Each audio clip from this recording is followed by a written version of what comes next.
বাঙালি খানায় সবাইকে স্বাগত জানাই। আপনারা তো অনেকভাবে ইলিশ মাছ ভাপা করেছেন, একবার আমার মতন করে সহজ পদ্ধতিতে আপনিও শিখে নিতে পারবেন ছোট ছোট টিপস সহ।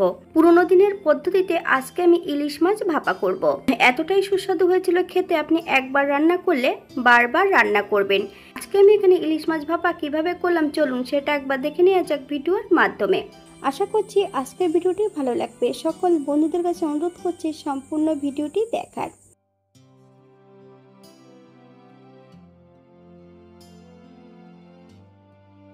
আর এখানে আমি নগেন বাজার থেকে বেশ কিছুটা ইলিশ মাছ আনা হয়েছে। ইলিশ মাছ কিভাবে সংরক্ষণ করে রাখবেন সেটাও আমি এখানে দেখিয়ে দেব।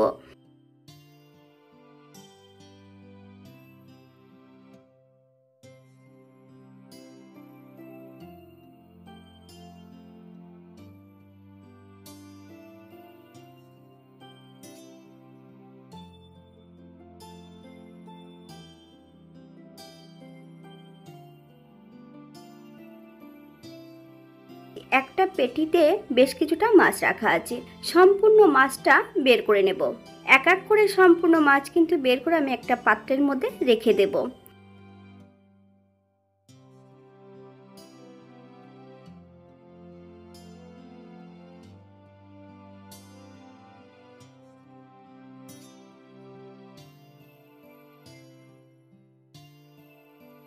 এই ইলিশগুলো 3 থেকে 4 মাসের মতন রেখে খেতে পারবেন।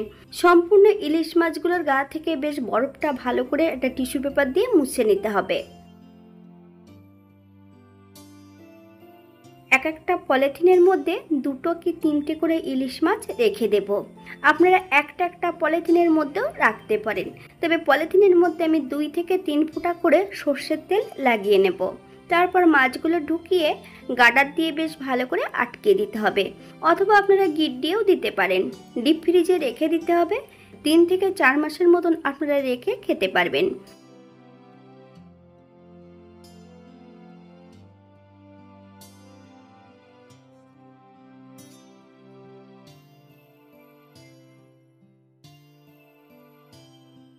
আমি ঠিক এমনভাবে ডিপ ফ্রিজে রেখে দিয়েছিলাম।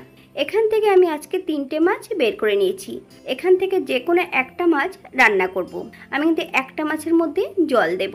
5 থেকে 7 মিনিটের জন্য মাছটাকে বাইরে বের করে রাখলেই কিন্তু হালকা বরফটা ছেড়ে যাবে। তখন বের করে একটা মাছের মধ্যে আমি জল দিয়ে রেখেছি। থেকে বরফটা কাটতে থাকুক, ততক্ষণে আমি এখানে মশলাটা বেটে নেব।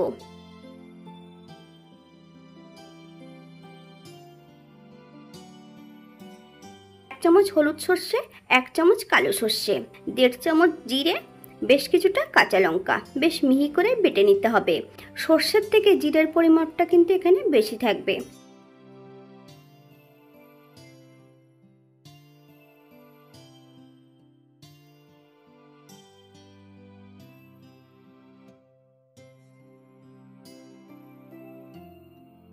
এখানে আমি পুরো গোটা মাছটাই কেটে নিয়েছি। মাছের পিসগুলো আমি ঘরোয়া করে নিয়েছি, আপনারা আপনাদের মতন মাছের পিসগুলো করে নিতে পারেন। এখানে আমি মাথার অংশটা বাদ দিয়ে সম্পূর্ণ মাছটাই রান্না করব।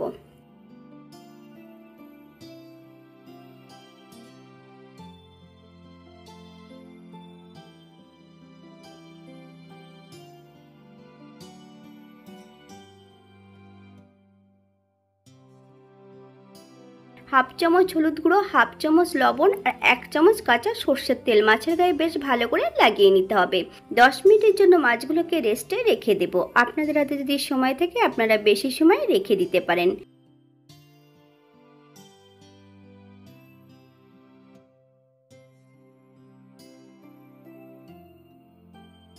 বেশ কিছুটা সর্ষের তেল একটা কড়াইতে অ্যাড করেছি। হাফ চামচ লবণ,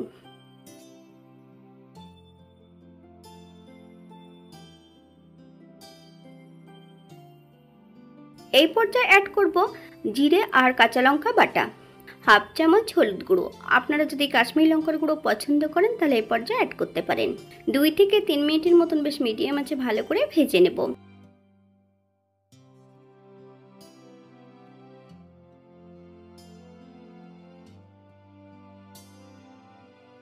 3 মিনিট পর একদম লো ফ্লেমে আমি সম্পূর্ণ সর্ষে বাটাটা অ্যাড করে দেব। 1 থেকে থেকে 2 মিনিটের মতন একদম লো ফ্লেমে সর্ষে বাটাটার সঙ্গে বেশ মশলার সঙ্গে ভালো করে ভেজে নিতে হবে।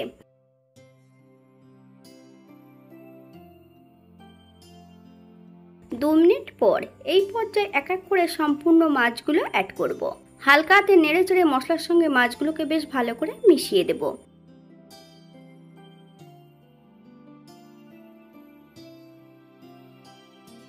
বাঙালি রান্না ঘরোয়া উপকরণ দিয়ে আপনাদের যদি রান্নাগুলো পছন্দ হয় তাহলে চ্যানেলটি সাবস্ক্রাইব করে দিয়ে পাশে থাকবেন, পাশে থাকা বেলটি বাজিয়ে দেবেন, নইলে নিত্য নতুন রান্নার নোটিফিকেশন পাবেন না।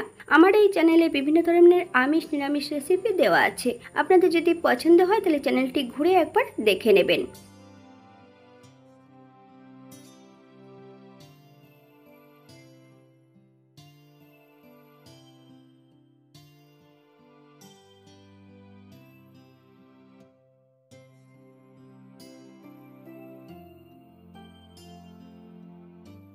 এই পর্যায়ে আমি গ্রেভির জন্য 1 কাপ জল অ্যাড করব। আপনাদের যতটা গ্রেভির প্রয়োজন আপনারা ততটা জল অ্যাড করতে পারেন। 5 থেকে 7 মিনিটের জন্য ঢাকা দিয়ে রেখে দেব মিডিয়াম আঁচে। এখানে আমি বেশ কিছুটা কাঁচা লঙ্কা হাত দিয়ে ভেঙে অ্যাড করেছি, আপনারা যদি পছন্দ করেন তাহলে পরিমাণে বাড়িয়ে দিতে পারেন।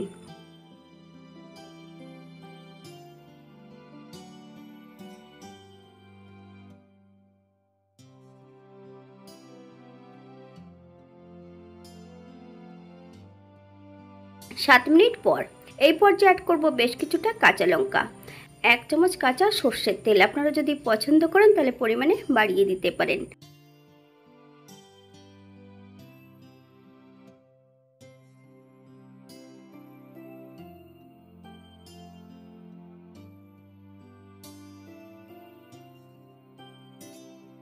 আপনারা একবার লবণটা চেক করে নেবেন। আমি মশলা বাটার সময় লবণ দিয়েছি বা আগে পরে লবণ অ্যাড করেছি, তাই এই পর্যায়ে আর কোনো লবণ অ্যাড করব না। গ্যাসের ফ্লেমটা অফ করে দিয়ে 5 মিনিটের জন্য স্ট্যান্ডিং টাইম দেব, তারপর সার্ভ করব।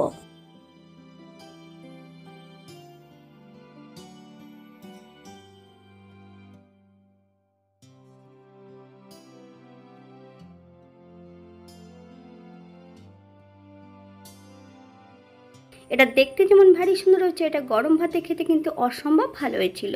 আপনারা বাড়িতে একবার একই পদ্ধতিতে বানিয়ে নেবেন। আমি এখানে যে উপকরণগুলো অ্যাড করেছি আপনারা এর থেকে কম বেশি করে নিতে পারেন।